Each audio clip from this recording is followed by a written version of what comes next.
Hello, mark your present students.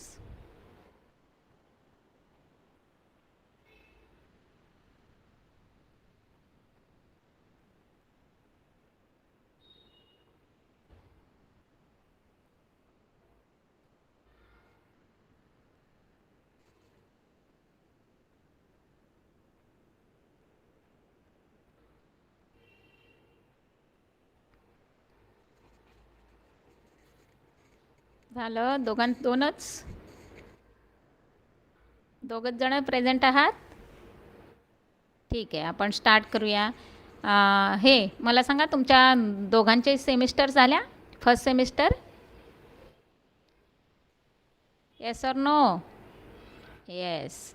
काय result मिळाला? Marks वगैरे काय दिले? म्हणजे मला साधारण तुमचा काय किती आहात तुम्ही? येस, मार्क्स पण मिळाले. बरं सांगा जरा, सायन्स 2मध्ये किती मिळालेत? तुम्हाला स्वतःला समजेल ना, मलाही समजेल. Out of? Dheeraj, out of?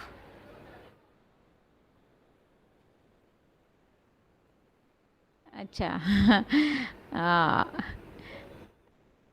Okay, ठीक आहे. बघा, 50% वगैरे आले की नाही, म्हणजे तुम्हाला किती प्रिपरेशनची गरज आहे हा याचा अंदाज येतो. तेवढ्यासाठी फक्त मी ते विचारून घेतलं. म्हणजे तुम्ही आता स्वतः फोकस करायचं, किती किती कॉन्सन्ट्रेट करायचं तुमच्यावर आहे, आणि त्याप्रमाणे तुम्ही प्रिपरेशन करा. आता हा एका सब्जेक्टचा आहे. ऑलमोस्ट सगळ्या सब्जेक्टमध्ये तुमचं याप्रमाणे असेल तर ऑलमोस्ट 50% तयारी झाली आहे म्हणायला हरकत नाही आहे. हां, तर इथून पुढे थोडंसं जो काय अभ्यास करत होतात त्याच्यामध्ये अजून थोडा वाढवा. थोडंसं इम्प्रूव्हमेंट तुम्हाला मिळेल. ऑफकोर्स या वेळेला तुमची एक्झाम शुअर शॉट होणार. हां, एवढं लक्षात ठेवा. Okay, let start.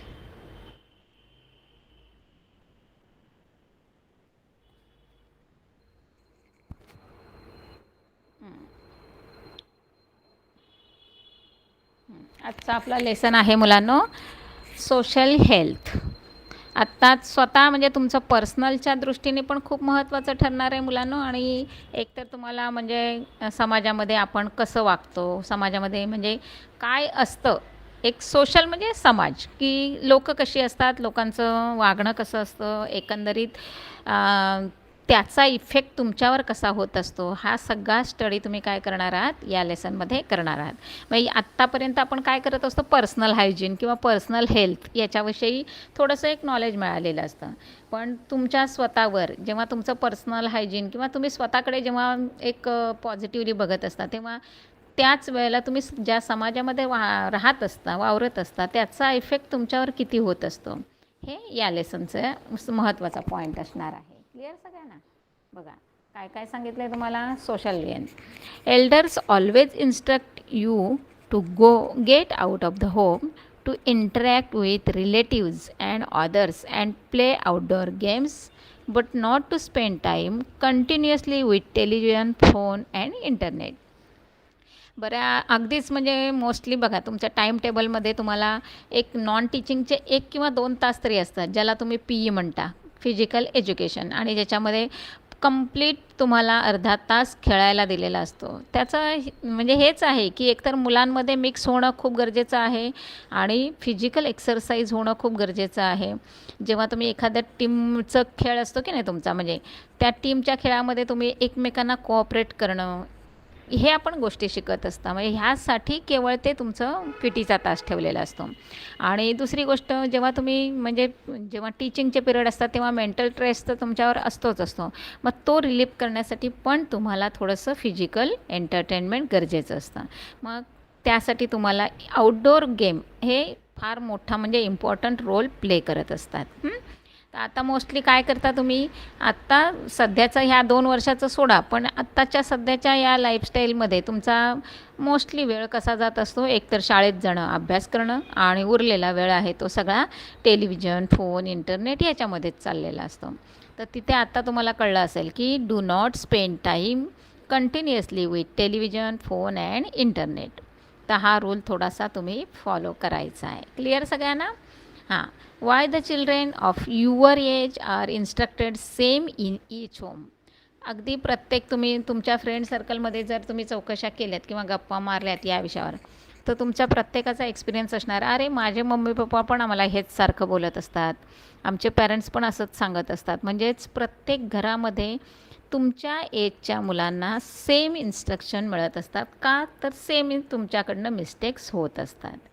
Our lifestyle has been change to some extend to this age of the technology. Each person is busy with his own daily routine work and favorite job only. How much is it is scientifically correct. आता बऱ्याच वेळेला पूर्वी कसं असायचं बघा, थोडंसं मी तुम्हाला एक एक्सप्लेनेशन देते की पूर्वी जॉईंट फॅमिली असायची, घरात खूप लोकं असायची, मस्तपैकी गप्पा टप्पा खाणं पिणं असं चालायचं. त्यामुळे टी व्हीचं गरजच लागत नव्हती. कुठे बाहेर बसले तरी एखाद्या कुठल्या एका विषयावर गप्पा निघाल्या किंवा आजी आजोबा असायचे, मस्त छानपैकी स्टोरीज सांगायचे. मग त्याच्यामध्ये मुलांना खूप इंटरेस्ट असायचा आणि त्यामुळे ऑफकोर्स जनरल नॉलेज पण त्यांचं अपडेट राहायचं. पण आत्ता तुमचं झालं आहे काय, कॉम्पॅक्ट फॅमिली झाली आहे, म्हणजे फक्त मम्मी पप्पा आणि त्यांची मुलं.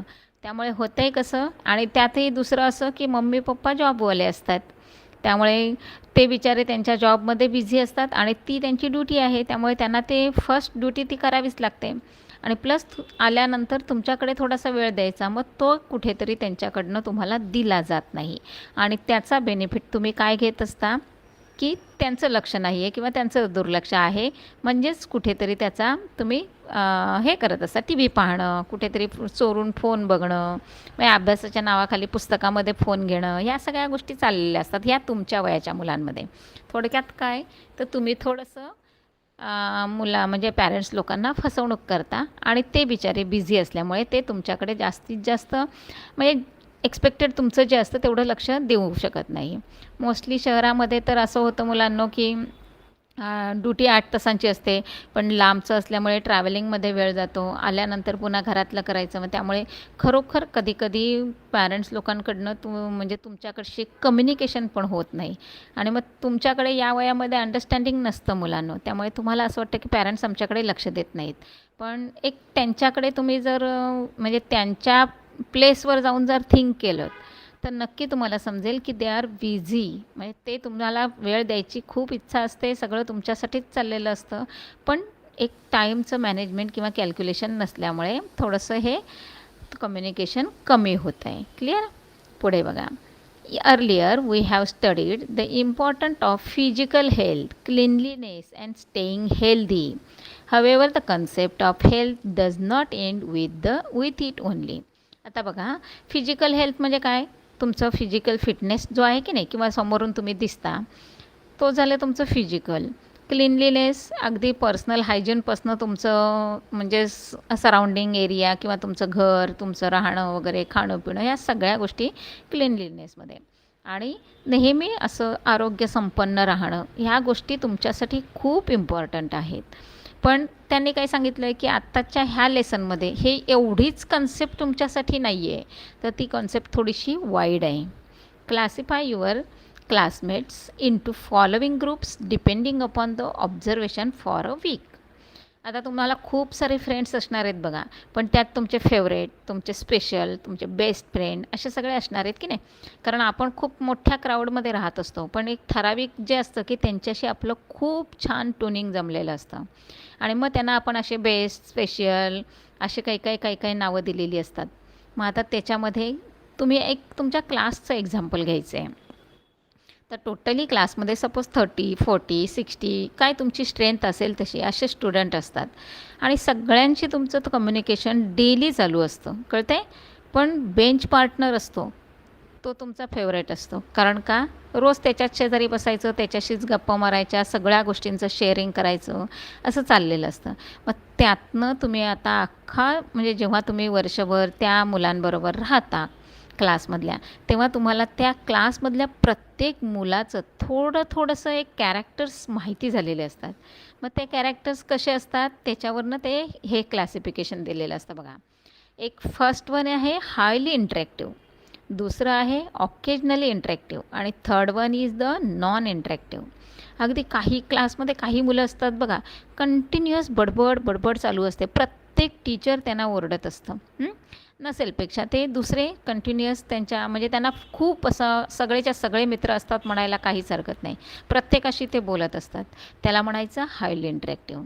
ऑकेजनली म्हणजे त्यातनंच काही असतात ते फक्त एक कामापुरतं वगैरे बोलत असतात, की कुठे शंका आली म्हणजे तुम्हाला काहीतरी डाऊट्स असतील ते क्लिअर करण्यासाठी, किंवा काही असं मोजकंच बोलणारे स्टुडंट्स असतात.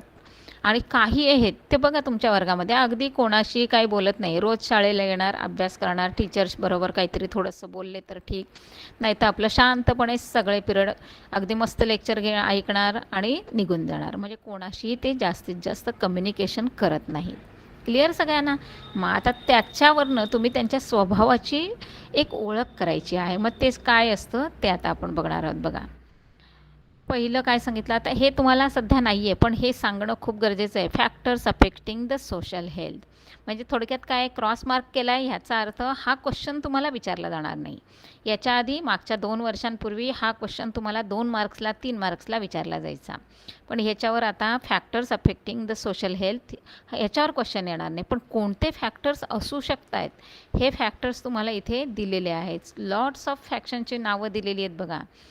Satisfying basic needs of person, food, cloth, shelter, medicine, education, financial status, garden, social and physical conditions, social environment, residential area, water, toilets, political conditions, playgrounds, social treatment, social safety, transport facility, education and job opportunities. एवढे सगळे जे तुम्हाला factors दिलेले आहेत त्या प्रत्येकाचा काही तुम्हाला एक्सपिरियन्स नसतो, पण त्यातले थोडेफार मात्र तुमच्याकडे असतात, की ह्या सगळ्यांमध्ये तुम्हाला काय महत्त्वाचा रोल असतो. की ग्राउंड असेल तर तुम्ही लगेच सगळे मिळून ग्राउंडवर खेळायला जाता, गार्डन असेल तर छोटी मुलं गार्डनमध्ये खेळायला जातात, स्कूल एज्युकेशनच्या तुमच्या म्हणजे स्कूल्स वगैरे असतील तर तिथे एक वेगळं वातावरण मिळतं. लांब राहत असाल तर तुम्ही ट्रान्सपोर्ट करत असता तेव्हा तुमच्याशी फ्रेंड सर्कल वेगळं येतं. म्हणजे असे जे जे प्रत्येकामध्ये तुम्ही त्या फॅक्टरशी रिलेटेड येतात तेव्हा त्याच्यावर तुम्हाला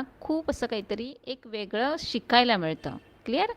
काय सांगितलं बघा, out of the various aspect of the social health we do about only one in the above mention activity. Social health is the ability of the person to establish relationship with other person. काय आहे हे सगळे जे factors तुम्हाला दिलेत त्यातनं एकच त्यांना सांगायचं आहे की त्या फॅक्टर्समधनं जात असताना तुमचं कोणाशी तरी संबंध येतो, कोणाशी तरी कम्युनिकेशन होत असतं आणि मग तुमचं सोशल हेल्थ आहे ते एक थोडंसं चेंज व्हायला लागतं आहे. तुम्ही थोडेसे बोलके व्हायला लागता, मोकळे व्हायला लागता. Clear? Social health is the ability of the person to establish relationship with other person. म्हणजेच दुसऱ्याबरोबर तुमचं संभाषण व्हायला लागलं की आपोआपच तुमचं काय होतं, त्याच्याशी एक आपुलकीचं जे नातं म्हणतो ना आपण ते वाढायला लागतं. Ability to change one's own behaviour according to the changing social conditions is an important characters of the social health. काय आहे तुमचं स्वतः. आता बघा तुमच्या हे जे सांगितलेत ना, जे काहीच कोणाशी इंटरॅक्ट करत नाहीत म्हणजे काय आहेत ते स्वमग्न म्हणतात त्याला, की स्वतःमध्येच असतात ते, किंवा ते थोडेसे घाबरट असतात. लोकांशी त्यांना कसं बोलावं, आपल्याला म्हणजे सगळे हुशारच असतील तर मग आपल्याला ते सगळे वेडे समजतील किंवा आपलं बोलणं त्यांना पटेल का, ह्या सगळ्या त्यांच्या मनामध्ये सगळं चाललेलं असतं. म्हणून ते काय करतायत, ओपन होत नाहीत आणि मग म्हणून ते इंटरॅक्ट होत नसतात. क्लिअर सगळ्यांना? बघा, various factors like strong personality, having large number of friends and relatives, proper use of the time during loneliness and with peer group, trust in others. आता एक कसं असतं बघा, respect and acceptance for the others are important for good social health. We have seen that various factors affect the social health. एक तुमचं tuning जुळतं बघा, कोणाशी जुळतं, तुमच्या एज ग्रुपमधल्या मुलांशी. कळतं आहे? कारण का तर तुमचे जे थॉट्स असतात ना ते जवळजवळ मॅच होत असतात. त्यामुळे तुम्ही एकमेकांचे गप्पा मारायला लागलात की तुमचे सगळ्यांचे ते विचार एकत्र आले की मग तुमच्या त्या गप्पा छान रंगतात. म्हणजेच काय होतं आहे, तुमचे थॉट्स एकमेकांशी जुळत आहेत आणि मग तुमचा जो विश्वास आहे तो तुमच्या एज ग्रुपच्या मुलांमध्ये जास्त होतो, ज्याला आपण पिअर ग्रुप म्हणतो की नाही असं. की तुम्हाला सांगितलं मोठ्या माणसांशी बोला तर तुम्हाला मोठा प्रश्न पडतो, अरे काय बोलायचं, हाय हॅलो केलं की झालं. आणि आताचं सध्या असतं गुड मॉर्निंग, गुड आफ्टरनून एवढंच. पण तुमच्यामध्ये तुम्ही जेव्हा तुमच्या एज ग्रुपला मॅच होता तेव्हा तुम्हाला किती वेळ तुम्ही गप्पा मारता याचं भानही राहत नाही. का? तर तिथे तुमच्याकडे कुठल्याही प्रकारचं प्रेशर नसतं, एकदम फ्री माइंडेड असता, ओपन माइंडेड असता. मग असं जेव्हा तुम्हाला एक हे मिळतो की नाही म्हणजे सराउंडिंग, की तेव्हा तुम्ही बोलके होत असता. इवन टीचरशी बोलायचं म्हटलं तरी तुम्हाला प्रश्न पडतो बघा. फार असं सहजपणे तुम्ही टीचरशी ओपन होत नाहीत किंवा तुमचे डाऊट्स विचारत नाहीत, मोठ्या माणसांशी बोलत नाहीत, नातेवाईकांबरोबर बोलत नसता. हां, मग ह्याचं काय आहे, की एकतर तुमच्या मनामध्ये भीती असते, अरे आपल्याला काही बोलता येईल का, किंवा आपण बोललेलं त्यांना आवडेल का, किंवा त्यांना एक तुमच्या मनामध्ये त्यांच्याबद्दल रिस्पेक्ट पण असतो, की अरे आपण ह्यांच्याशी थोडंसं रिस्पेक्टफुलच बोललं पाहिजे. त्यामुळे कमीत कमी म्हणजे कॉन्व्हर्सेशन करत असता तुम्ही. असे वेगवेगळे म्हणजे तुमच्या डोक्यामध्ये चाललेले हे सगळं असतं आणि त्यामुळे मग तुमचं थोडंसं कम्युनिकेशन कमी होतं. आता बघा, factors disturbing the social health. काय सांगितलं आहे तुम्हाला, म्हणजे डिस्टर्ब कशामुळे होत असता तुम्ही. पहिलं आहे mental stress.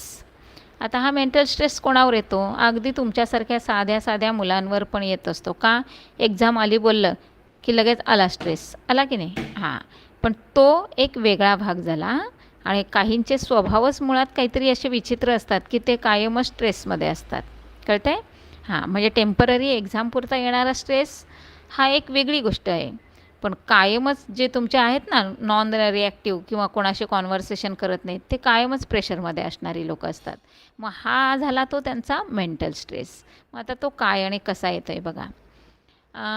Competition has increase in opportunities for the education, employment and business due to the increase in population. Children are facing the problems of loneliness and mental stress due to the reason like nuclear family and parents stay outdoor during the job. बघा, first reason काय सांगितलं त्याने, की सध्या population एवढं झालेलं आहे की तुम्हाला सपोज तुम्हाला पुढे जाऊन, पुढे म्हणजे आता हा छोट्या विद्यार्थ्यांच्या बाबतीतला नाही, मोठ्या लोकांचं, की after completion of the graduation किंवा त्यांचं एज्युकेशन, ते जेव्हा नोकरी शोधायला जातात तेव्हा त्यांना नोकरी कुठेतरी खूप वेळ जातो आहे, मिळत नाही आहे. मग त्यांना जो स्ट्रेस येतो तो झाला मेंटल स्ट्रेस. म्हणजेच प्रत्येकावर असतो, म्हणजे छोट्या मुलांपासून ते वयस्कर म्हाताऱ्या माणसांपर्यंत सगळ्यांवर हा स्ट्रेस असतो. पण त्यामागचे रिझन मात्र वेगवेगळे असतात. म्हणजे काही जॉब शोधत असतात तेव्हा त्यांना मिळेपर्यंत त्यांच्यावर स्ट्रेस असतो. तुमचे मम्मी पप्पा असतात, त्यांच्यावर ते जॉब करत असताना त्यांच्यावर ते कामाचा जो म्हणजे तिथला जो वातावरणाचा आहे किंवा कामाचा जो लोड आहे त्याचा स्ट्रेस असतो. थर्ड काय सांगितलं बघा, there are many buildings on girls and excessive freedom for the boys in the some families. Boys enjoy the concession for their domestic duties, whereas girls have compulsion for the same. बघा, अगदीच घरातलं उदाहरण घ्या तुम्ही, की एक तुम्ही दोघंजणं बहीण भावंडं आहात. तर पहिलं एक उद्देश काय असतो, दोघंही सेम एज ग्रुपचे असणार ना, एक छोटा एक मोठा असणार, एक वर्षाचं. तुमचं दोघांचं ट्युनिंग छान जमत असेल कदाचित, पण मम्मी पप्पांचं जे कॉन्सन्ट्रेशन आहे ते कसं असतं, ती मुलगी आहे, तिला काम आलंच पाहिजे, त्यामुळे तिने काम केलंच पाहिजे, हा अट्टाहास असतो. आणि जो मुलगा आहे त्यांनी नाही केलं तरी चालणार आहे, पुढे जाऊन त्याला काही काम केलंच पाहिजे असं काही कंपल्शन नसणार आहे, त्यामुळे तो शिकलाच पाहिजे काम, किंवा घरातलं काम त्याला आलंच पाहिजे असं ते प्रेशर आणत नाहीत. आणि मग तुम्हाला थोडंसं मुलांना प्रत्येक घरामध्ये बघा जरा असं रिलीफ देतात, किंवा कामाला केलंच पाहिजे असा अट्टाहास नाही, पण मुलींकडनं मात्र ते करून घेतात. तर त्याच्यामागे एक रिझन पॅरेंट्सचं खूप वेगळं असतं. पण तुम्ही मात्र काय करता, तुम्ही कंपॅरिझन करता दोघांमध्ये, की मलाच सांगतो त्याला नाही सांगत आहे, मग तो त्यांचा लाडका आहे, मग मी त्यांची लाडकी नाही आहे. पण हे रिझन नसतात मुलांनो. का? तर आत्ता ते जे मम्मी पप्पांचं जे थिंकिंग आहे ते त्यांच्या लेवलला इक्वल आहे किंवा बरोबर आहे. पण तुम्ही काय करता, आता सध्या तुमच्या ह्या जनरेशनला तुम्ही एक वेगळ्या विचारात असता, की आता तुम्ही सगळेच जण शिकताय, सगळेच जण जॉब करणार आहात. मग घरामध्ये जेव्हा तुम्ही एक मोठा रोल कराल तेव्हा तुम्ही इक्वली ते कामाचं डिस्ट्रीब्युशन करणार आहात. त्यामुळे तुमच्यावर पण ते करण्याची जबाबदारी येणार आहे. मग ते आलंच पाहिजे हे तुम्ही बघितलं पाहिजे. क्लिअर सगळ्यांना? म्हणजे आत्ताच्या सध्याच्या काळामध्ये काय आहे की मुलांना आणि मुलींना दोघांनाही घरातलं काम येणं तेवढंच इम्पॉर्टंट आहे. क्लिअर? पुढे बघा. Boys enjoy the concession for their domestic duties, whereas girls have compulsion for the same for the pretext that should be used to it. Do you see the advertisement about increasing awareness on avoiding the discrimination between girls and boys or sisters and brothers in the same family on choice for fresh or leftover food? हां, हे आता नाही बी दिसत हां. एक अगदी तुमच्या आजी आजोबांना वगैरे विचारा, पूर्वीचं कसं होतं. म्हणजे आता सध्या तरी हे नाही आहे की सगळ्या ज्या लेडीज असायच्या त्या घरामध्ये असायच्या, किचनमध्ये काम करायच्या. कधी म्हणजे फारच म्हणजे 10% लेडीज कुठेतरी जॉब करायच्या, पण 90% जवळजवळ त्या घरीच असायच्या. मग घरी असणाऱ्यांचं काम काय? तर फक्त सगळ्यांच्यासाठी स्वयंपाक करणे, एवढंच काम. पण आत्ता विचार करा मुलांनो, त्या 24 आवर्समध्ये त्या इतकं काम करायच्या की घरातली सगळी कामं त्याच करायच्या. मग इन्क्लुडिंग तुमचं प्रिपरेशन ऑफ फूड हे सगळं आलं. पण मात्र खाताना किंवा जेवायला बसताना अजूनही तुमच्या घरात कोणी एल्डर्स असतील तर त्यांना विचारा, पहिले जेंट्स लोक बसायचे, मुलं बसणार आणि उरलेलं मग त्या लेडीज घ्यायच्या. आणि आत्ता सध्या आपली कॉम्पॅक्ट फॅमिली झाली आहे, त्यामुळे आता पॅरेंट्स म्हणजे मम्मी पप्पा आणि मुलं असतात.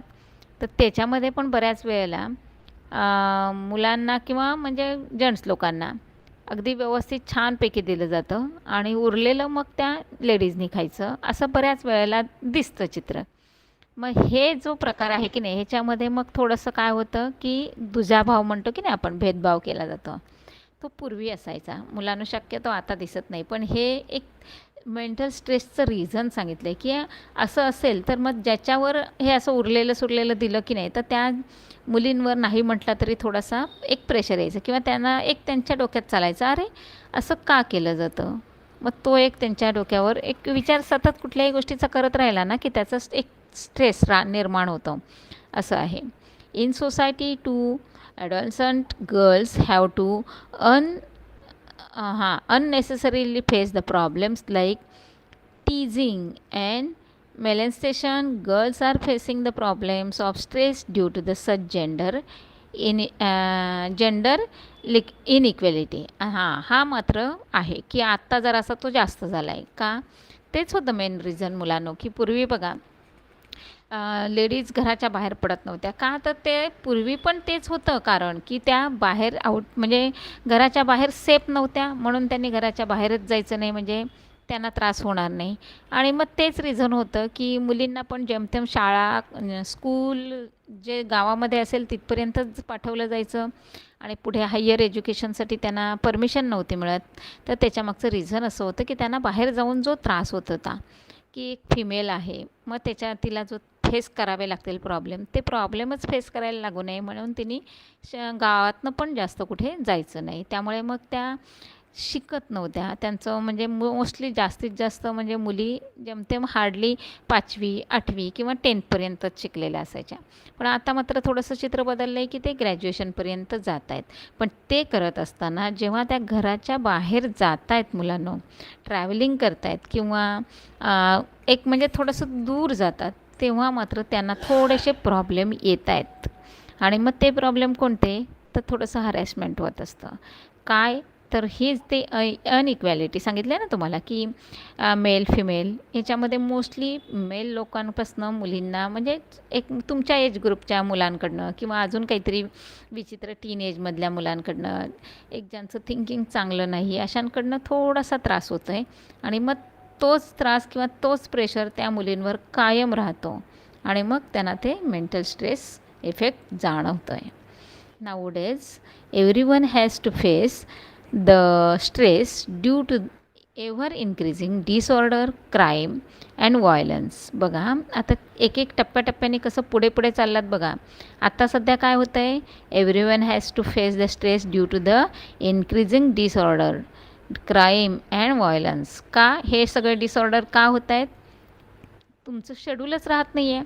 अगदी पूर्वी सगळं असायचं सकाळी लवकर सूर्योदयाबरोबर उठायचं आणि सूर्य मावळला की सगळ्यांची कामं स्टॉप आणि सगळे झोपायचे. म्हणजे एक ते क्लॉक होतं म्हणलं की सकाळ आणि संध्याकाळ असे एक ठरलेलं असायचं की सकाळी उठायचं, संध्याकाळी सगळी कामं स्टॉप करायची आणि आराम करायचा.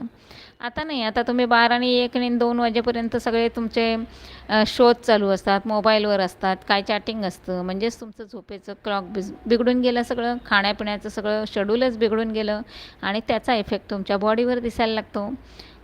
जरा हे सगळं तुमचं टी व्ही, फोन, इंटरनेट ह्याच्यावर बऱ्याच गोष्टी तुम्हाला चांगल्या आणि वाईट अशा दोन्ही समजायला लागल्या.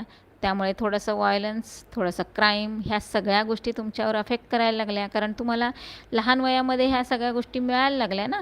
जे काही समजत नाही त्याचंही म्हणजे नॉलेज तुमच्याकडे अवेलेबल व्हायला लागलं. ज्याची काही गरज नाही आहे तेही तुम्ही सर्च करायला लागले आणि मग त्याच्यातनं चांगले इफेक्ट कमी आणि वाईटच जास्त व्हायला लागले. At the same time people looking at the fast and easy way to making money. आणि काय झालं, कमी वेळामध्ये जास्त पैसा मिळवायचा, श्रीमंत व्हायचं आणि खूप काहीतरी सुखं मिळवायची अशी स्वप्न रंगवायला लागलं. आणि समजा ते पॉसिबल नाही झालं तर त्याचा परिणाम लगेच मेंटल स्ट्रेसमध्ये होऊन जातो. may become scapegoat and become part of the such system. This is the deadly effect of the social illness. Clear झालं. जर तुमच्या अपेक्षा वाढल्या आणि त्या पूर्ण नाही झाल्या तर मात्र तुमच्यावर जो काही इफेक्ट होतोय त्यालाच नाव दिलं आहे मेंटल स्ट्रेस. आता नेक्स्ट काय, त्या मेंटल स्ट्रेसनंतर काय सांगितलं आहे बघा तुम्हाला. पहिलं लक्षात घ्या, factors disturbing the social health. म्हणजे तुम्हाला सोशल हेल्थमध्ये काय म्हणजे डिस्टर्ब करणारे फॅक्टर कोणते होते. तर first one is mental stress झाला. सेकंड काय सांगितलं आहे त्यांनी, ॲडिक्शन. ॲडिक्शन म्हणजे काय, व्यसन. आता हे कुठून लागतं, कसं लागतं त्याच्या संबंधी बघा. Peer group influence is stronger in case of the adolescent. म्हणजे तुमचं जर तुमच्या वयाचं जे फ्रेंड सर्कल आहे त्याच्यातनं बऱ्याच वेळेला म्हणजे आपण म्हणतो ना संगतीचा इफेक्ट, चांगले असाल, तुमचं फ्रेंड्सचा ग्रुप चांगला असेल तर ऑफकोर्स तुम्ही काय करणार आहात, चांगली इम्प्रूव्हमेंट मिळेल. पण जर तुमचा ग्रुपच जर खराब असेल किंवा त्यातला एखाद दोन मुलं असतील की जे ॲडिक्ट असतील. आता सध्या रिसेंटली चाललेलं तुम्ही त्या शाहरुख खानच्या मुलाचं बघत असाल. म्हणजे एखादं एक्झाम्पल देण्यामागचा उद्देश काय आहे की तुम्ही प्रत्येक वेळी स्वतःला नाही ठेवायचं तिथे. तर त्या एज ग्रुपमधल्या श्रीमंत किंवा गरीब किंवा अजून काहीतरी मुलांचे जे काही व्यसन लागतं की नाही, ते का लागतं, कसं लागतं, कशामुळे लागतं ते जरा बघा. Adolescents always prepared the company of friends and follow their good form bad habits instead of the following advice of parents and teachers. Children in their early age try up to upon tobacco, cigarette, gutkha, alcoholic drink, drugs, etc. बघा, मी जे तुम्हाला आता उदाहरण सांगितलं त्या शाहरुख खानच्या मुलाचं, की त्या वयामध्ये त्याला हे जे लागलं वळण, एकतर पहिली गोष्ट त्यांच्याकडे खूप श्रीमंती होती नसेलपेक्षा, दुसरा त्याचा फ्रेंड सर्कल इतका काहीतरी विचित्र असणार आहे की त्यांच्यामुळे तो काय झाला, त्या ग्रुपमुळे तो त्या व्यसनाला जॉईन झाला किंवा बळी पडला. मग आता हे काय असतात आणि हे कोणामुळे लागतात, तर हे सगळे तुमच्या अवतीभोवती असणारे तुमचे जे छोटे छोटे, आता तुमचं छोटे नाही म्हणून चालणार, तुम्ही आता 10thला आहात, आता सध्या अजून तुमच्याकडे काही नाही आहे, पण जर असं कुठेतरी कॉलेज लेवलला गेलात तर तिथे थोडीशी विचित्र मोठी अशी मुलं मिळतात. म्हणजे जो टीन ग्रुप म्हणतो ना आपण 13 to 19 वगैरे, तर त्या ग्रुपमध्ये जर असा एखाद दुसरा जर मुलगा तुम्हाला खराब मिळाला, कारण तेव्हा तुम्ही आउट ऑफ म्हणजे खूप घरापासून लांब वगैरे जात असता, कुठेतरी 4-4 तास प्रवासात घालवत असता, मग तेव्हा मात्र तुम्हाला असे वेगवेगळे फ्रेंड्स मिळतात की त्यातला एखादा जर असं काहीतरी करत असेल, कुठेतरी तंबाखू खाणे, कुठेतरी सिगारेट ओढणं, गुटखा खाणं, ह्या गोष्टी करत असेल तर कधीतरी ते तुम्हाला जबरदस्ती करतात इच्छा नसताना पण. किंवा कधी काही वेळेला तुमची इच्छा होते, अरे तो तर हा रोजच घेतो आहे, आपण एकदा काय ट्राय करायला हरकत आहे. मग तो एकदा ट्राय करता करता कुठेतरी तुम्ही त्याला ॲडिक्ट होत जाता आणि मग त्याचं ॲडिक्शन होतं. पुढे बघा, symbol of high standard due to the either peer group pressure or symbol of high standard living or as an imitation of the elders. However, it may lead to addiction to such deadly substance, temporarily intoxicating drugs of the plant origin, and some chemicals may permanently damage the human nervous system, muscle system, heart, etc. बघा, आता हे सगळे जे काही तुम्हाला सांगितलं की तंबाखू खाणे, सिगारेट ओढणे, गुटखा खाणे, म्हणजे हे अल्कोहोल घेणं किंवा काही ड्रग्ज, ह्याचेच सुरुवातीला मुलांनो म्हणजे एक जस्ट कशी सुरुवात होते ते सांगते तुम्हाला. इंटरेस्ट म्हणून किंवा काही वेळेला फ्रेंड्स जबरदस्ती करतायत म्हणून तुम्ही ते थोडं थोडं घ्यायला लागता. नंतर मात्र काय होतं, तुमच्या बॉडीला थोडी थोडी त्याची सवय होते आणि मग बॉडीला सवय झाल्यानंतर तुमचं रुटीनच होऊन जातं ते रोजचंच. आणि ते एकदा का झालं की हे सगळे जे आहेत हे आपले इंटरनल ऑर्गन हळूहळू डॅमेज करायला लागतात. तर त्याच्यासाठी खूप वेळ जातो, वर्षानुवर्ष जातात. आणि जेव्हा का तुमची प्रतिकारशक्ती वगैरे कमी व्हायला लागते किंवा तुमचं व्यसन आहे ते खूप मोठ्या प्रमाणात वाढायला लागतं, तेव्हा मात्र तुमचा एक एक ऑर्गन फेल व्हायला लागतं आहे, कळतं आहे. आणि मग त्याच्यावर खूप मोठी ट्रीटमेंट घेऊन पण त्याच्यावर काही उपाय होत नाही. मग काय काय होतं आहे, तर नर्वस सिस्टीम डाऊन होते किंवा त्याच्यावर इफेक्ट होतो आहे, मसल सिस्टीमवर इफेक्ट होतो आहे, हार्टवर इफेक्ट होतं आहे. Earlier we had studied the cardiogenic effect of the tobacco containing substance of mouth and lungs. बघा, आता इथे या पिक्चरमध्ये नाही दाखवलं, तुम्हाला पुढे असणार आहे सगळं मुलांनो, की हे सगळ्या गोष्टी जर तुम्ही तंबाखू वगैरे कंटिन्युअस खात असाल, गुटखा खात असाल, तर कुठेतरी जाऊन तुम्हाला त्या म्हणजे तोंडाचा कॅन्सर वगैरे होत असतो. आणि हे फार लगेच नाही होते सगळ्या गोष्टींचं. जेव्हा म्हणतात ना हळूहळू हळू, जे म्हणतात ना धीरे धीरे धीरे, ते तुम्हाला मारत असतं, तसा प्रकार आहे तो. की सुरुवातीला त्याचं काहीच दिसत नाही आहे, पण त्याचे इफेक्ट दिसायला मात्र खूप वेळ जातो. आणि एकदा का ते दिसायला लागले की त्यातनं बाहेर पडणं खूप अवघड असतं. आता दुसरं आहे क्रोनिक डिसीज. आता क्रोनिक डिसीज ही इथे सिम्बॉल आहे ना, की एक लेडी दाखवली आणि एक वयस्कर माणूस दाखवला आहे. हा पिक्चर तुम्हाला काय केला जातो, डायरेक्ट क्वेश्चन पेपरमध्ये छापून येतो आणि त्याच्यावर विचारतात तुम्हाला, what is the picture showing you and express in your words. मग काय आहे हे पहिलं गोष्ट, तर हा एक वयस्कर माणूस आहे मुलांनो. आणि एक वयस्कर माणसांचं कसं असतं की त्यांना स्वतःचा कंट्रोल केलेला असतो किंवा त्यांना काही आजार पण येत असतात आणि मग ते घरातल्या माणसांना त्रासदायक होतो. आणि मग ते त्याच्याशी वागताना कसे वागत असतात बघा, म्हणजे अगदीच त्यांच्या ह्याच्यावर बराच म्हणजे त्यांच्या एज ग्रुपमध्ये त्यांनी खूप असं हार्डवर्क केलेलं असतं, खूप मेहनत केलेली असते, चांगले जॉब्स वगैरे केलेले असतात. पण आफ्टर सम टाईम प्रत्येक वयस्कर माणसाला काही ना काहीतरी आजार येतो किंवा ते स्वतःचं स्वतः करू शकत नाही, मग ते दुसऱ्यांवर डिपेंड राहतात. आणि मग डिपेंड राहिल्यानंतर घरातले ज्या लोकांना त्याचा त्रास होतो आहे किंवा करायला लागतं आहे, ते त्यांना असं हॅरेसमेंट करतात किंवा त्यांना थोडासा त्रास देत आहेत. बघा, ignore towards the peoples suffering from the chronic disease like AIDS, TB, leprosy and mental health or disorder, and old person leads to increase old age homes and this may cause harm to the social health. काय सांगितलं आहे की ह्या सगळ्यांमध्ये एकतर पहिली गोष्ट, त्या व्यक्तीकडे कंप्लीट दुर्लक्ष केलं जातं का, तर त्यांच्यापासून त्रास होत आहे.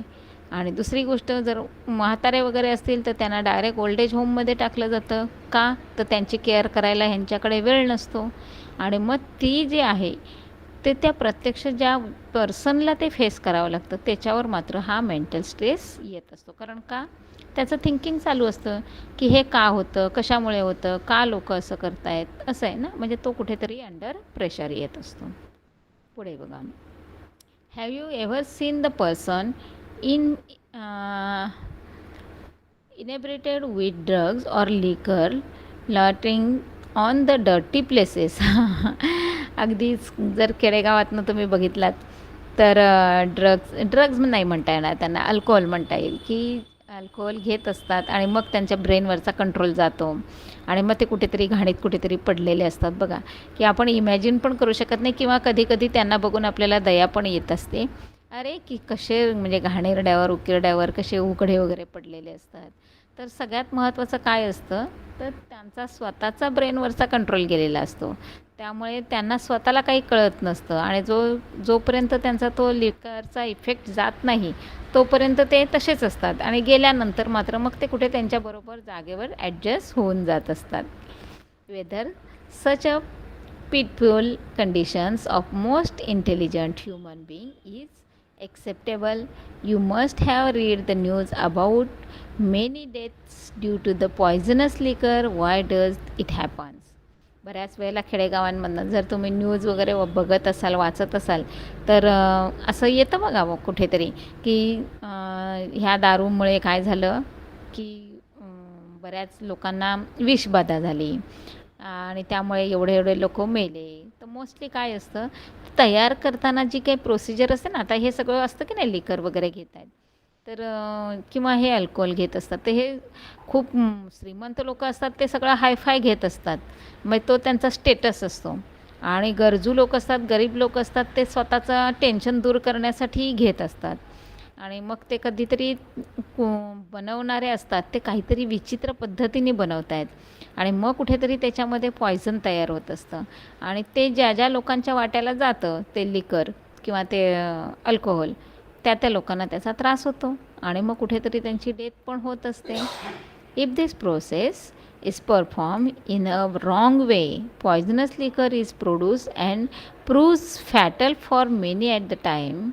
Efficiency of nervous system, especially brain and liver, as well as the lifespan of the person decreases due to the alcoholism.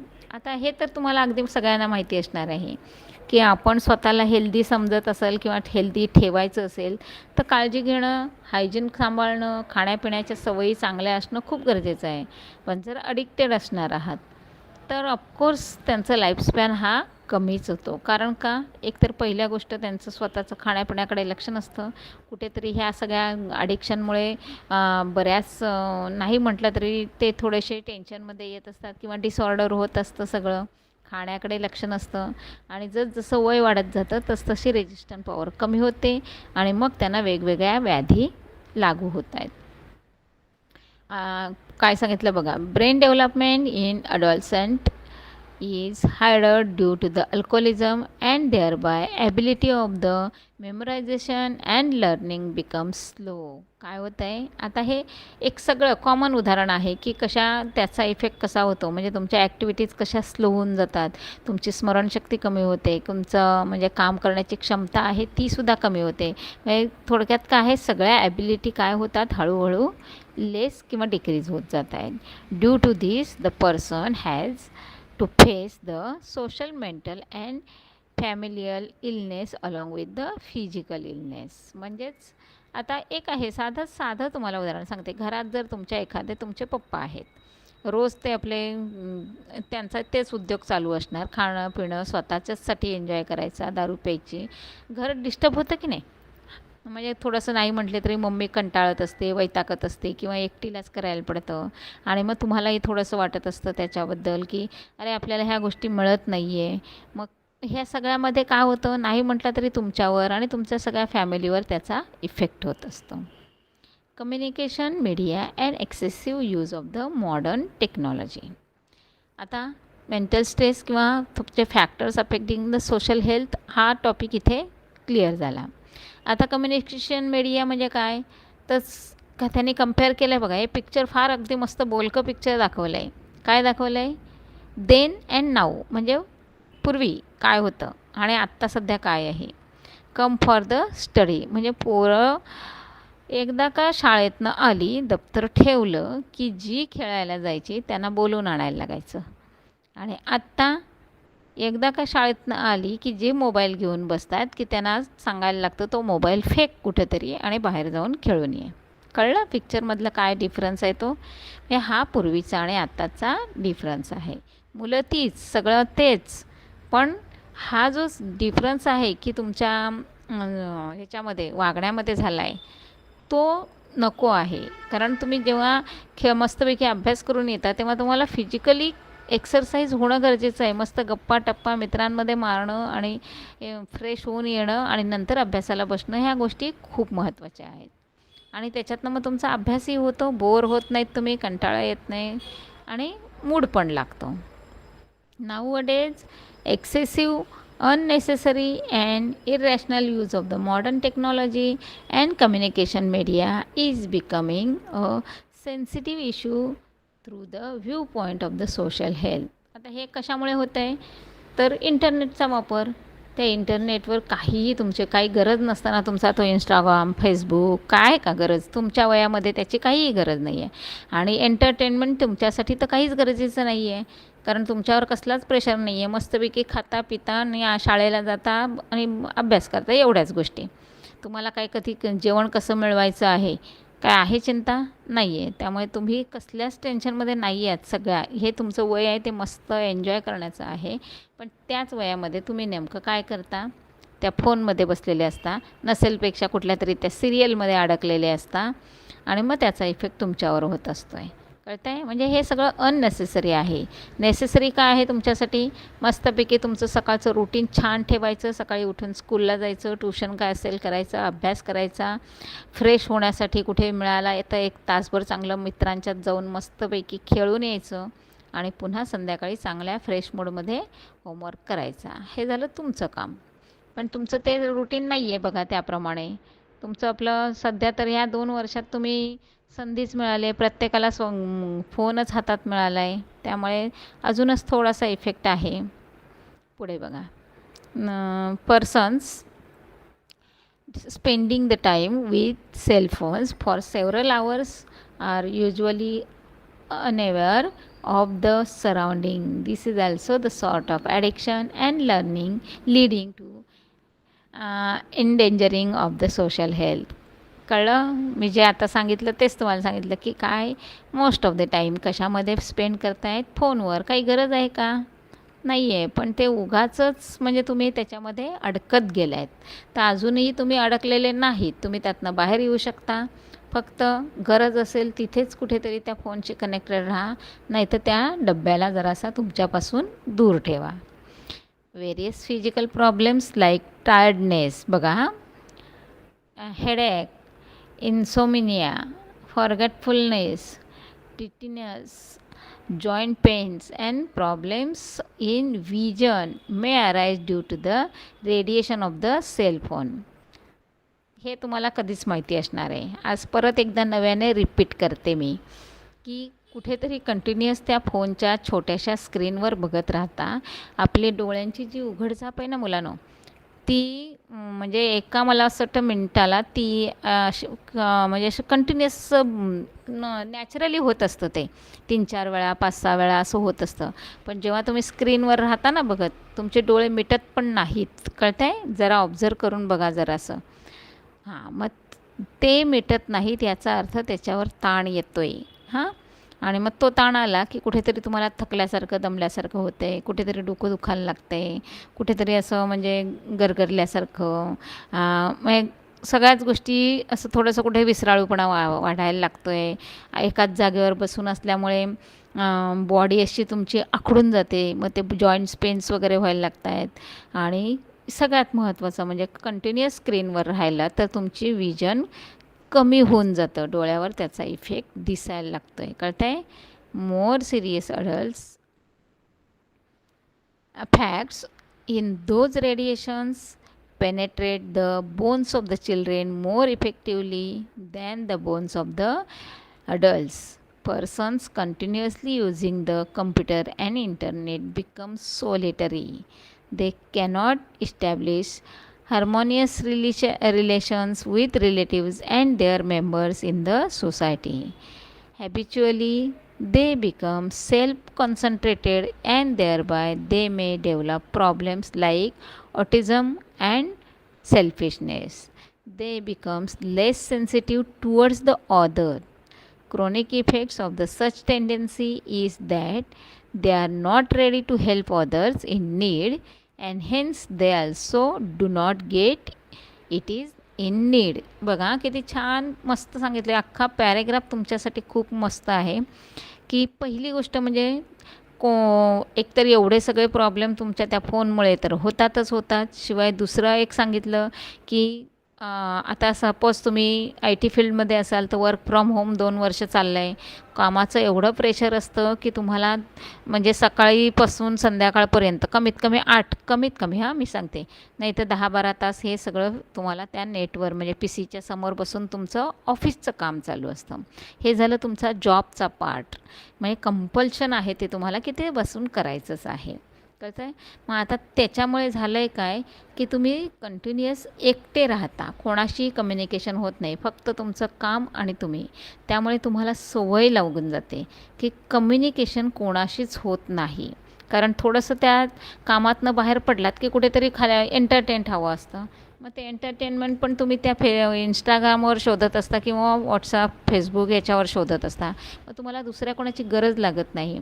आणि मग त्याचा इफेक्ट काय होतं आहे, तुमच्याकडे लोनलीनेस येतो. का? तर तुम्ही कोणाशी बोलत नाहीत, लोक तुमच्याशी बोलत नाहीत, तुम्ही कोणाशी कम्युनिकेशन करत नाहीत, कोणाला हेल्प करत नाहीत. म्हणजे थोडक्यात सांगायचे कोणामध्ये जाऊन मिक्स होत नाहीत, रिलेटिव्सकडे जात नाहीत. हे अशी काहीतरी खूप खूप कारणं सांगता, आम्हाला काम आहे, आम्हाला असं आहे. मग ह्याच्याने झालं आहे काय की सगळ्यांकडे थोडंसं काय झालं आहे की मिक्स होणं, गप्पा मारणं, मोकळं होणं किंवा बाहेर फिरायला जाणं, ह्या सगळ्या गोष्टी स्टॉप झालेत. आणि स्वतःलाच एंटरटेन करण्याकडे झालं आहे की मी दिवसभर वर्क फ्रॉम होम केलं, मी ड्युटी केली, आता मी माझ्यासाठी थोडं एंटरटेन करणार. म्हणजे हा काय झाला, स्वतःकडचा एक फोकस झाला की स्वतःकडेच लक्ष द्यायचं आणि स्वतःमध्येच मग्न राहायचं, ज्याला स्वमग्न म्हणतात. तो तुम्हाला सांगितला ना, त्यांनी एक शब्द दिला आहे बघा, they cannot establish harmonious relationship with relatives and other members of the society. Habitually they become self concern and thereby they may develop problems like autism. समजलं? स्वतःमध्येच म्हणजे त्यांना कोणाची गरजच लागत नाही आहे. पूर्वी असं असायचं की 1-2 म्हणजे 1 तासभर जर कोणाशी बोललं नाही तर असं चुकल्यासारखं वाटायचं, अरे आपण एकटंच आहोत, आपल्याकडे कोण नाही आहे. पण आत्ता लोक एवढी एकटी राहायला लागलीत की त्यांना कोणाची गरजच लागत नाही आहे. पण मात्र एक लक्षात घ्या की ते जेव्हा म्हणजे स्वतःमध्ये राहतात, सेल्फिश बनतात, पण जेव्हा कोणाशी गरज लागते त्यांना, तेव्हा मात्र त्यांच्याकडे कोणी येत नाही. का? तर त्यांना पहिली गोष्ट दुसऱ्याचं काही पडलेलंच नसतं, ते दुसऱ्याचा कधी विचारच करत नाहीत, ते स्वतःमध्येच कॉन्सन्ट्रेट झालेले असतात, कायम स्वतःचाच विचार डोक्यामध्ये असतो. त्यामुळे ते दुसऱ्याच्या बाबतीत असा विचारच करत नाहीत की त्याला आपण काही हेल्प करू शकतो का, काय त्याला आपण म्हणजे अजून काही एक वेगवेगळ्या प्रकारे आपण काही त्याला मदत करू शकतो का, नाही. मग ऑफकोर्स जेव्हा कधीतरी लाईफमध्ये त्यांच्यावर वेळ येते तेव्हा लोकही त्यांना हेल्प करत नाहीत. कळतं आहे सगळ्यांना? त्यामुळे कसं वागायचं आहे ते आत्ताच तुम्ही ठरवून घ्या. क्लिअर? आता नेक्स्ट टॉपिक बघा किती छान दिला आहे त्यांनी, boy using cellphone while eating. बघा एक छान चित्र दिलं आहे. मला असं वाटतं प्रत्येकाचं तुमचं हे आजचं म्हणजे सध्याच्या काळामध्ये हाच सीन चालू असेल. दिवसभर ऑनलाईन करता, मम्मी पप्पांना वाटतं चला मुलं फार अभ्यास काहीतरी करतायत, मग जेवायला बसल्यावर त्यांना एंटरटेन लागतं, त्याशिवाय त्यांचं जेवण जात नाही. आणि मग छानपैकी असं आईने ताट भरून दिलं आहे पंचपक्वान्नाचं, आणि मुलगा मात्र मोबाईलवर सिरियल बघतो आहे किंवा गेम खेळतो आहे. त्या ताटातनं आपल्या पोटात काय चाललं आहे, किती चांगले न्यूट्रिशन घटक चालले आहेत, कशाचाही पत्ता नसतो. आपलं पोट भरलं आहे की नाही भरलं आहे त्याच्याकडेही त्यांचं लक्ष नसतं आहे. कळतं आहे? बघा, children who watch the cartoons film may imitate the characters of those films. Tendency and behavior of the children who play the games like virtual war and car races, especially deliberately brought about the virtual accidents in games, gradually becomes negative. एक पहिलं जिंकायचं असतं गेममध्ये, अगदी मला first मिळाला, rank आला, किंवा किती छान मी पटापट गेम ओव्हर केला, हे सगळे तुमची कॉम्पिटिशन असते की नाही. पण त्याच्यातनं होतं आहे काय बघा, तुमच्यावर त्या गेमचा इफेक्ट किंवा तुमच्यावर त्या सिरीजचा इफेक्ट कसा होतो आहे बघा. Some games available on cellphones and computers are extremely time consuming. पहिलं म्हणजे आयुष्यातला खूप मोठा वेळ तुमचा त्याच्यात जातो आहे. And also cause economic losses to lose concentration on some essential subjects and may also prove fatal. बघा, एक तर पहिलं खूप वेळ वाया घालवता आयुष्यातला, दुसरे स्क्रीनवर राहता, ते डोळ्यांवर इफेक्ट होतो आहे, तिसरं खाण्यापिण्याकडे लक्ष नसतं आणि कंप्लीट त्या गेममध्ये कॉन्सन्ट्रेट असल्यामुळे त्याच्यावर तुमचं म्हणजे त्याच्यावरचे जे इफेक्ट आहेत ते कधीकधी तुम्ही त्यातनं चांगला मार्क्स नाही मिळाले किंवा गेम जिंकलात नाही तर त्याचा निगेटिव्ह इफेक्ट होतो आहे तुमच्यावर. हे काही नाही कामाचं नसतानाही तुमच्यावर त्याचा इफेक्ट दिसून येतो आहे. Along with the some useful purpose, huge information available on internet is used for the viewing some inappropriate videos too. However, there is the government regulation over such a media, website, movies and cartoon films inappropriate for children are banned by the government. हां, आता कुठेतरी एक गव्हर्मेंटला म्हणजे खूप झालं तेव्हा त्याच्यावर मग आता गव्हर्मेंटने काय केलं आहे, बॅन आणला आहे की एक ठराविक एज ग्रुपमधल्या मुलांना काही ठराविक साईट्सवर जाऊच द्यायचं नाही किंवा त्यांना त्या ओपनच करू द्यायच्या नाही, जेणेकरून त्याच्यातनं काही बॅड इफेक्ट, काहीतरी चांगलं म्हणजे असं घाणेरडं विचित्र त्यांच्या नजरेलाच पडू नये किंवा त्यांना ते पाहायलाच मिळू नये. Why is there increase in news of death by the drowning in ocean, falling in deep valley or under trains during the catching the cell phone selfie? आहे चित्र किती छान दाखवलं आहे बघा. आणि हे पण येतं हा तुम्हाला म्हणजे क्वेश्चन पेपरमध्ये तुम्हाला असंच असं येतं आहे की हे पिक्चर आहे ते काय दाखवतं आहे. तर त्या मुलाचं पहिलं म्हणजे त्याला सेल्फी काढायचं चाललं आहे, पाठीमागून गाडी येते, हॉर्न वाजवते, त्याचं काही लक्ष नाही आहे. म्हणजे एक तर पहिलं म्हणजे तुम्ही हल्ली या एज ग्रुपमधली तुमच्या की फोटो सेशन म्हणजे तुमचं काय आहे काही समजेच ना. म्हणजे आम्हालाही मोठा प्रश्न पडतो आहे, कुठलाही कसाही काही सीन दिसला की काढला फोटो, स्वतःला कायम त्या फोटोमध्ये कॅच करायचं. कशासाठी करत असता हे कळत नाही आहे. त्याचे खूप दुष्परिणाम हे असे बघायला मिळत आहेत. कुठेही जाईल तिकडे सेल्फी, निसर्गाचा आस्वाद घ्यायचा बाजूलाच राहतं. There is a increasing competition to upload the videos on the road accident instead of helping the victim. What is the mentality of such people? हा तर तुमच्या सगळ्यांचा एक्सपिरियन्स असेल की पूर्वी असं असायचं, कुठे ॲक्सिडेंट झाला की पटकन त्या माणसाला उचलायचं, हॉस्पिटलपर्यंत पोचवायचं, जेणेकरून त्याला फास्ट क्विक अशी ट्रीटमेंट मिळाली पाहिजे. आता नाही. आता पहिला सीन काय असतो, खिशातनं मोबाईल काढायचा, पहिला त्याचा व्हिडिओ तयार करायचा आणि जास्तीत जास्त सोशल मीडियावर तो सेंड करून टाकायचा. मी पहिला टाकला, कळतं आहे?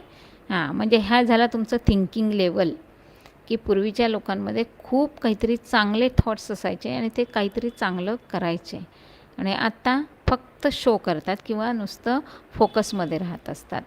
हा माइंड चेंज आहे की नाही तुमचा तो माइंडसेट आहे तो कंप्लीट बदलला पाहिजे. तुम्ही स्वतःचं थिंकिंग बदलणं खूप गरजेचं आहे. Why are the video clips of parents pretending or hitting the children, not studying as per their wish, or domestic helpers beating the children are very common on the social media nowadays. हे तर झालं. पूर्वी तर असं असायचं की मुलांना आईवडिलांनी मारलं, शिकवलं, म्हणजे शिकण्यासाठी काही शिक्षा केली तरीही मुलांना काहीही इन्सल्ट वाटत नव्हता. आता मुलांचा इगो हर्ट होतो आहे. थोडंही ओरडलेलं चालत नाही. लगेच त्यातनं काय कुठेतरी काहीतरी त्यातनं निगेटिव्ह थिंकिंग करायचं आणि काहीतरी उलटंसुलटं करून ठेवायचं.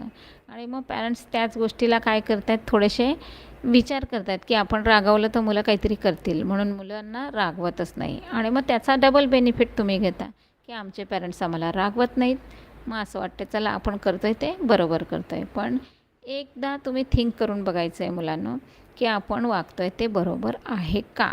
किंवा पॅरेंट्स जर तुम्हाला रागवत असतील, ओरडत असतील, मारत असतील तर एकदा तुम्ही त्यांच्या भूमिकेतनं विचार करायचं की ते का रागवत आहेत. तुम्ही अभ्यास करताना रागवत आहेत का? नाही रागवत. तुम्ही ऑनलाईन स्टडी करत असाल तर दिवसभर मोबाईलवर असलात तर ते रागवणार नाहीत. पण तुम्ही त्या ऑनलाईनच्या नावाखाली जर गेम खेळत असणार तर ऑफकोर्स ते तुम्हाला रागवत आहेत. म्हणजे त्यांचा रागवण्याचा जो उद्देश आहे तो कसा आहे हे जर तुम्ही बघितलं तर तुम्हाला कळेल की तुमचे पॅरेंट्स बरोबर आहेत आणि तुम्ही चुकीचे आहात. क्लिअर? बघा इथे तोच मी जे सांगितलं ते की एखादा माणूस बुडतोय, ॲक्सिडेंट झाला आहे, काहीतरी होतं आहे, सगळेजण व्हिडिओ काढत आहेत बघा. दिसतंय? Person including in such destructive and unnatural activities is usually under stress, and such activities are bursting the stress. Medical science has declared with activities as the mental illness. म्हणजेच याला म्हणायचं mental illness.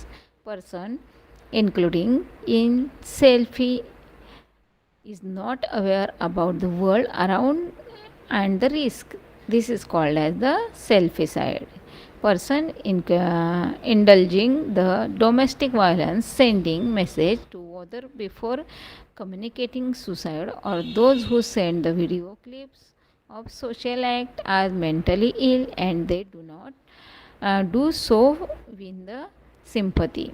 हे सगळं विचित्र चालू आहे. म्हणजे काही बऱ्याच वेळेला आता ह्याच्यातनं तुम्हाला एक सांगायचं आहे की प्रत्येकजण आपल्या मनाला काय वाटेल ते करतो आहे, आणि करताना कधी काही गोष्टी त्या व्हिडिओच्या क्लिपच्या किंवा चिठ्ठीच्या अजून कशाच्या ह्याच्याने तो पब्लिकपर्यंत पण सेंड करत असतो. म्हणजे काय होतं आहे, थोडंसं नाही म्हटलं तरी एक पब्लिकला थोडंसं कुठेतरी पब्लिककडनं सिंपती वगैरे मिळवण्याचा त्यांचा प्रयत्न असतो. कळतं आहे? आता हे सगळं जे चालतं आहे हे खरं ॲक्च्युली चुकीचं आहे. पण तुम्ही अगदी त्याच्यात खूप इंटरेस्ट टाकून त्यातनं त्याला रिॲक्ट पण होत असतं. म्हणजे तुमचं म्हणतात ना ते इंस्टाग्रामवरचं काय लाईक अँड पोस्ट काय म्हणतात ना, त्या प्रकारे तुम्हाला किती लाईक्स मिळाल्या ह्याच्यावर तुमचा बऱ्याच गोष्टी चाललेल्या असतात. हेन्स बघा कुठे गेलं, हां, clips are suicide act mentally ill and they do not see to so to win the sympathy. Hence, make the constructive use of the communication media like television, phone, and internet for essential needs and entertainment only, but do not go into the catches by the spending hours with those media. कळलं? काही तुमच्या लाईफमध्ये ते Instagram, Facebook काहीही महत्त्वाचं नाही आहे. एक वेळ तुम्ही यूट्यूबवरनं काही शिकलात ना, तर ते फार महत्त्वाचं मिळणार आहे. किंवा गुगलवर चांगल्या गोष्टी कुठेतरी सर्च केल्यात, त्याच्यातनं काहीतरी शिकलात, तर ते तुमच्यासाठी फायदेशीर असणार आहे. पण उगाचच लोकांशी कनेक्टेड काही कामाचं नसतं. कधीतरी विचार करून बघा या गोष्टीवर आणि मग त्यातनं तुम्ही थोडंसं बाहेर पडा. कमीत कमी वेळ तुम्ही म्हणजे ह्या ज्या तुमच्या सगळ्या कम्युनिकेशन मीडिया आहे ना त्यांच्याशी कनेक्टेड राहा. Otherwise no need to connect that type of media. Clear सगळ्यांना? आता आपण इथे काय करूया, थांबूया. काय सगळं क्लिअर झालं, समजलं? कोणाला काही डाऊट्स आहेत का? क्लिअर आहे सगळ्यांना? टॉपिक खूप छान आहे, मस्त इंटरेस्टिंग आहे. Yes, everything is clear.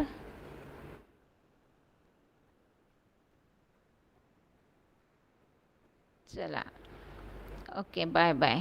थांबूया, आपला टाईम संपला.